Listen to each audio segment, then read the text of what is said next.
دا مهال موږ د نورستان ولایت مرکز د پرون ښار د مخامخ هسک غر ته ختونکي یو. موږ به له هغه ځایه تاسو ته د ځنګلونو ارزښت، اغیز او هغه څه چې په ځنګلونو کې پیښیږي او د هغوی ګټې د انسانانو لپاره څه دي، له هغوی به موږ تاسې خبر کړو. په یاد سفر کې زموږ سره د هسک غر ته ختونکي 2 سیلانیان هم شته.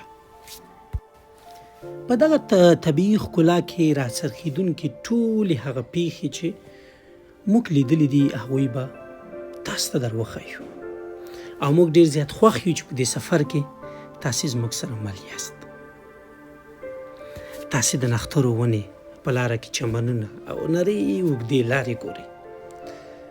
تر څنګ د لمر وړانګې په دې سیوري لرونکو ونو کې تیرې شوي دي او موږ دغه لارې د نورو بهرني سیلانیانو سره طی کوو.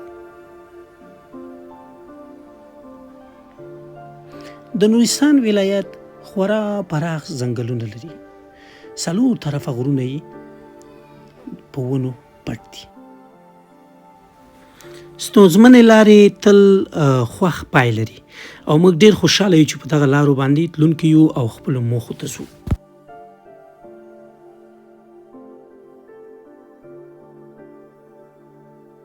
موږ په دې سفر کې د نورستان ولایت ښایسته طبیعت رانغاړو. څومره ښایسته رڼې اوبه د غره له تل څخه لاندې ځمکې ته ښکته کېدونکي دي. دغه څڅېدونکي اوبه خورا رڼې او د څښاک اوبه دي. تاسې بهرني سیلاني ګورئ چې څه وایي د نورستان د طبیعت په اړه. Just look at the view over there. You can see the amazing nature and the clean river falls and everything. د هیواد څخه راغلي ګڼ شمېر سیلانیان هم زموږ سره دلته مخ شول. هغوی پر موږ باندې د ځان ژغورونکو توکو تاکید هم وکړ، ځکه پر لار د باران امکان هم و. شونتیا ډېره وه چې دغه باران به دغه نرۍ لارې لمدې کړي، هسې نه چې موږ بیا د ګړنګونو ښکار شو. نو د هغوی تاکید هم همدا و چې باید ځان ژغورونکي توکي له ځان سره واخلي. دغه د ځنګلونو په منځ کې نرۍ لارې سختې دي، خو په دې باید ډاډه شو چې پای یې ډېر خوښ دی. موږ دلته یو پټنځای ته راغلو. د باران له څاڅکو مو دغه پټنځای ته پناه یوړه. دلته ناست یو او د باران ننداره کوو. د دې ترڅنګ تاسې دلته یو بهرنی سیلاني هم ګورئ چې د باران لپاره څومره خوښ دی. رښتیا هم دا طبیعت زړه راښکونکی طبیعت دی او فلسطینی سیلاني د دې طبیعت څخه داسې خوند اخلي. I will shake my foot.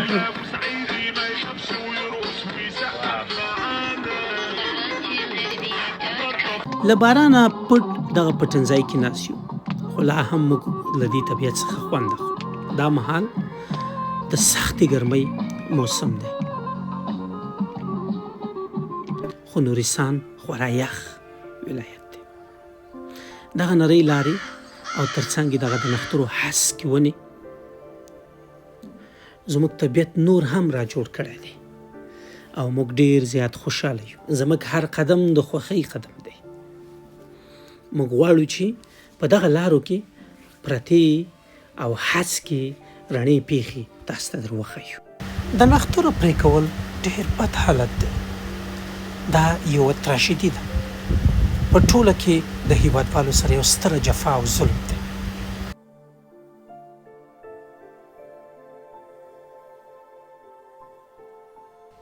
بل خوا تاسې دلته د غره په منځ یا په زړه کې یوه هټۍ ګورئ چې د څښاک اوبه او خوراکي توکي پکې پلورل کېدل، خو دمګړی یاد هټۍوال لاندې ښار ته ښکته شوی تر څو د اړتیا وړ توکي خپلې هټۍ ته پورته کړي. بل خوا تاسې دلته یو بل پټنځای ګورئ، که د جوړښت له نظره ورته وکتل شي نو ښایي لسګونه کلونه به په دې پټنځای باندې تیر شوي وي. او دغه پټنځای چې دی دا یعنی په اصطلاح یو مورچل یا پوسته وه په پخواني رژیم کې. اوس موږ پورته روان یو، یو داسې ځای تاسو ته درښایو چې تاسې به په اصطلاح هغه جوړښت لیدلی وي، خو دننه ځای به مو نه وي لیدلی. دغه ساختمان ته د نختر پوسته وایي. هغه پورته هسکه غرفه چې تاسې ګورئ دا د ونې په څوکه کې جوړه شوې پوسته ده. موږ پوستې ته دننه شولو. تاسې دغه زینې ګورئ، دا پرته له ماشینونو دلته انسانانو په خپل زیار او زحمت جوړ کړي دي. موږ د دې پوستې له ساتونکو سره مخ کیږو. خورا په استقبال او ورین تندي موږ ته ښه راغلاست وویل. موږ به د دې پوستې دننه خوا ته ځو او په دننه خوا کې لا جالبې پیښې شته. دلته ډېر ښه جوړښتونه موجود دي چې باید تاسې وګورئ. د پوستې خوا او شا نظاره، ښکلی طبیعت تاسې ننداره کوئ.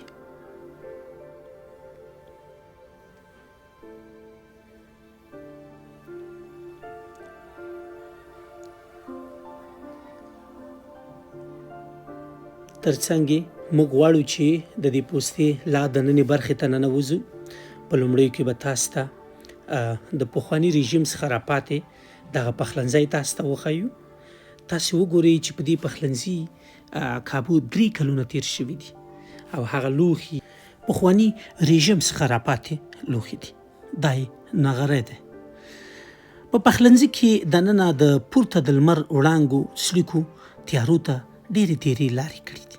موږ به اوس له دې ځای لا پورته د پوستې پورته برخې ته ځو.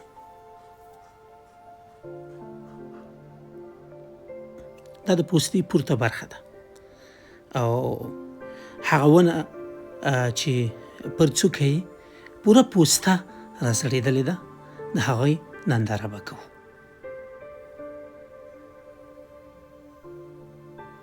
تاسې وګورئ له دې پوستې لاندې نظاره او شین طبیعت څومره ښکلی ښکاري. رښتیا هم طبیعت د انسانانو اړتیا ده. پر شین طبیعت باندې د انسانانو سترګې خوږې کیږي او موږ رښتیا هم ډېر خوشبخته انسانان یو چې د داسې زرینو طبیعتونو برخمن یو. باران څڅېدونکی دی او موږ بیړه لرو چې خپل موخې ته ورسیږو. دغه ځینې یو څه ستونزمنې دي ځکه ډېرې پخوانۍ دي. احتمال داسې کیږي چې دغه پوسته کابو 15 کلونه وړاندې دلته د ونې پر څوکه جوړه شوې وه. دا پخوانی هسک بیرغ دی.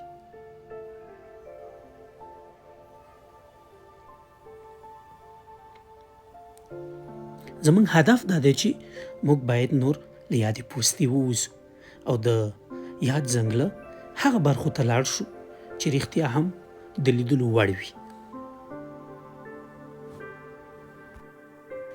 د 20مې پېړۍ په نیمایي کې د افغانستان 3 برخې ځمکه ځنګلونو پوښلې وه. زیاته برخه یې د کونړ غرونو او د نورستان غرونو نیولې وه. دا مهال تاسې یو بل پټنځای ګورئ. په دغه پټنځای یا دمځای کې د څارویو شپانه یا شپونکي چې موږ تاسې ورته وایو دوی دلته دمه کوي. خپل څاروي هلته پیایي، بیا هلته راځي دوی دمه کوي. متاسفانه د 1990 کال را په دې خوا په افغانستان کې ځنګلونه په ډېر ظالمانه انداز وهل کېدل او لا هم وهل کېږي یا قاچاق کېږي. په 1990 کال کې د WWF یا د وحشي چاپیریال ساتنې نړیوالې ادارې یو راپور خپور کړ او هلته لیکل شوي و چې کابو 20,000 هکتاره ځنګلات په افغانستان کې په قاچاق او په ظالمانه انداز باندې پرې کېږي. په یو هیواد کې د ځنګلونو د ورکېدو 3 عوامل وي: ولس، جنګ او قاچاق. د روسانو سره په جنګ کې د نورستان ځنګلونه دومره تاوان نه و موندلی څومره چې د لاقانونیت او د حکومت د نشتوالي له امله ووهل شول او لرګي غلا او قاچاق کړل شول. د پکتیا او د کونړ د ځنګلونو په وهلو کې د سیمې مخور خلک هم شامل وو او وسله په لاس د دې خلکو مخالفت چا نه شو کولی. د دې ځنګلونو لرګي په بېلابېلو لارو پاکستان ته وړل کیږي. چترال، دیر، باجوړ، چمن او د وزیرستان سیمې د قاچاق وړونکو ته ډېره ښه لاره وه. څو وارې په ځنګلونو کې اور اچول کیږي او کله چې د ونو بیخ وسوځي نو هغه ونه پرې کړي. په نورستان کې څو وارې داسې ورونه بل شوي وو. د تیر نظام پر وخت په نورګرام ولسوالۍ کې ډېر شدید اور په ځنګلونو کې بل شو. دا یعنی یوه دسیسه وه. دا یعنی د هیواد ګڼو دښمنانو دا کوښښ کوو چې دغه ځنګلات وسوځوي. موږ سختې لارې طی کوو او موږ غواړو چې د همدغه بارزښته ځنګلونو د مهمو پیښو څخه ځان خبر کړو. دا چې تاسو ګورئ دا د نښترو تخم دی.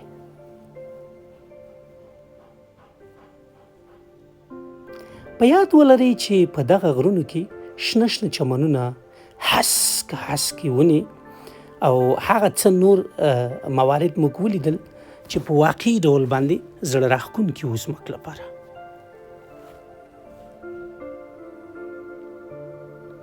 دا ځنګلات سویکې، ځنګلي چرګې، بازان، شاهین، ترڅنګ په نښترو کې دننه مارخور هوسۍ چې د پاکستان ملي حیوان دی دلته شتون لري او شته. تاسو دغه لاره وګورئ. دا یعنی ډیره زیاته ستونزمنه لاره ده او موږ مکلف یو چې په دې لارو باندې مزلونه وکړو تر څو موږ خپلو موخو ته ورسیږو. که د دغه یو نښتر اندازه وشي نو له دې یو نښتر څخه کابو 4-5 کړکیګانې ترې جوړېدلی شي. همدغسې 2 یا 3 دروازې د یو خونې جوړېدلی شي. سختې لارې دي او منم چې طی کول به ستونزمن وي، خو زموږ هدف او موخه دا ده چې د خپلو هیوادوالو ته هغه څه وړاندې کړو چې د هغوی د خوښې وړ وګرځي. دغه چې تاسې ګورئ دې ته بانډه وایي. په دغه بانډه کې نورستاني ولسونه خپل څاروي ساتي، یعنی بزې، پسونه، خرونه، اسونه، غواګانې دلته ساتل کیږي. دا د دې لپاره چې دلته واښه په پراخه کچه باندې پیدا کیږي. تاسې د دې چینې نظاره وګورئ څومره په ښایسته انداز باندې اوبه ترې څڅېږي. موږ دلته بوتلونه ډک کړل او له دې اوبو څخه مو اوبه وڅښلې.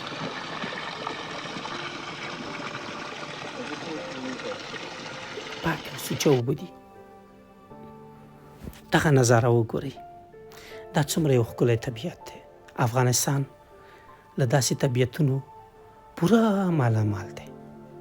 بهترینه ونې، بهترینه چمن، پرسکونه لارې موږ طی کوو.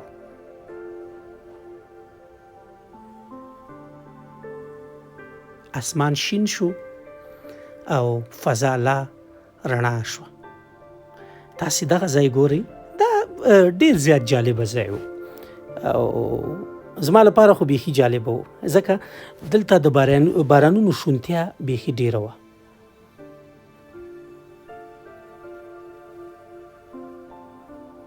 دا لاره هم ډېره زیاته ستونزمنه ده. عادي نیمګړتیا یا تېروتنه تاسې له ګړنګونو غورځولی شي. موږ د هغه ځنګلونو څوکې ته کابو شوي یو، یعنې نږدې یو. موږ به د دغه ځنګلاتو منځ ته ځو او په دغه ځنګلاتو کې به هغه څه تاسې ته درښایو چې تاسې تر دې دمه نه وي لیدلي. دا زموږ او ستاسې افغانستان دی او په افغانستان کې یو له پرسکونه فضاو څخه یوه فضا ده.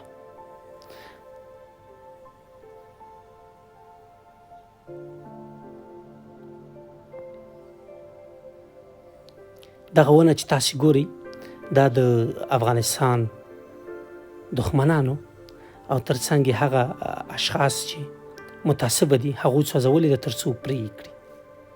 یو بل هیوادوال ممکن هغه اوس اوبو ته تللی وي خو د لرګو یا د خشاکو پنډې دلته ایښې او دی تللی دی دمه ځای ته.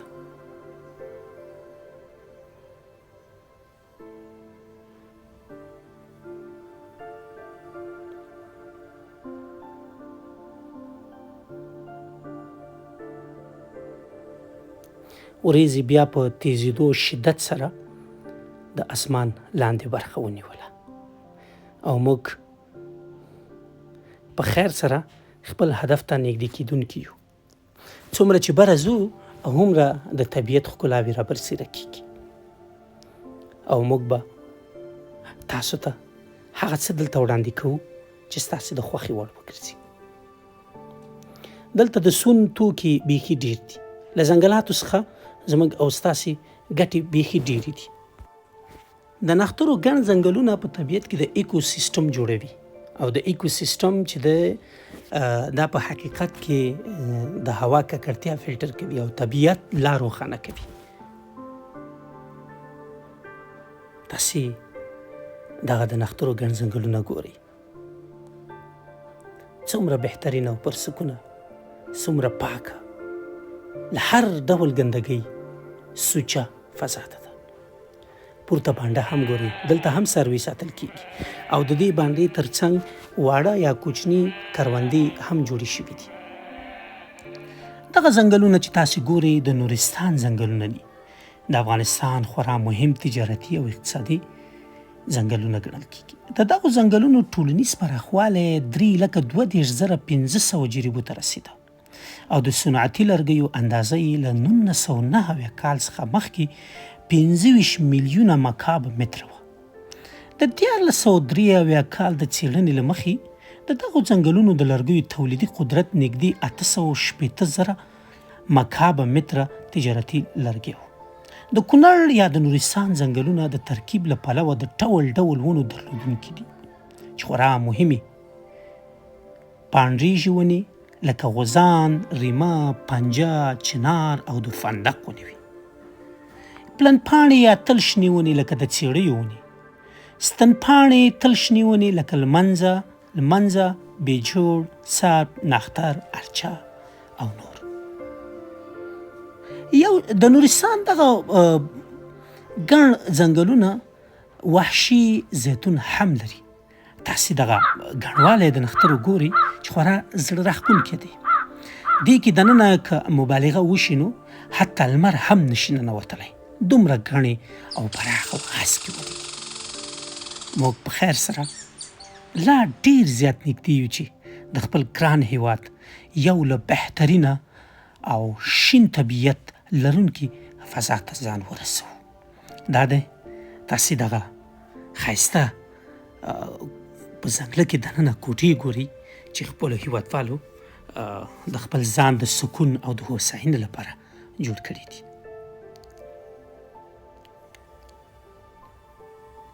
اسمان نیم شین او نیم ډېرې پراخې وریځې لري.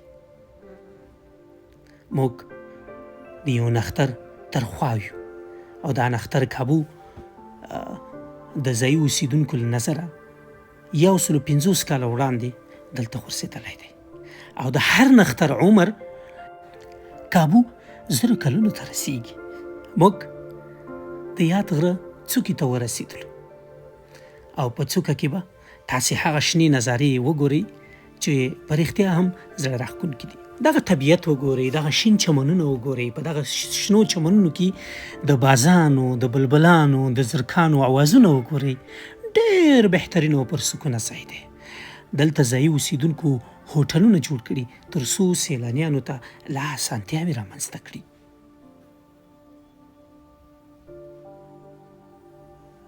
دا د طبیعت نظارې رښتیا هم د لیدلو وړ دي. تاسې هر هیوادوال کولی شئ چې دلته راشئ، له دغه هوسا ځایونو او شین طبیعت څخه خوند واخلئ. دغه طبیعت د پارون له ښاره کابو 4 کیلومتره لرې واټن کې پورته په هسک غر کې وجود لري. د هیواد دغه حسینه برخه رښتیا هم په لیدلو ارزي. دلته هر څه ښکلي دي، طبیعت، ځمکه، پورته هوا کې مرغان، ونې، پټي، چمنونه، هر څه چې تر سترګو کېږي رښتیا هم په لیدلو ارزي. زموږ د سفر پای نور را رسیدونکی دی. موږ نور له دې ځای څخه لاندې ځایونو ته ښکته کېږو. غواړو چې د نورستان نورې برخې په تاسو باندې وکړو. دا زموږ د سفر او د ځنګلاتو په اړه باندې یو چمتو شوی راپور هیله ده چې ستاسو د خوښۍ وړ وګرځي. موږ نور له دې ځای څخه لاړو او غواړو چې د هیواد د ښکلي ولایت نورستان نورې برخې، تاریخي ځایونه او هغه ځایونه چې تاسو نه وی لیدلي تاسو ته در وښیو. زموږ د کیمرې سترګه همیشه د خپلو هیوادوالو په خدمت کې ده.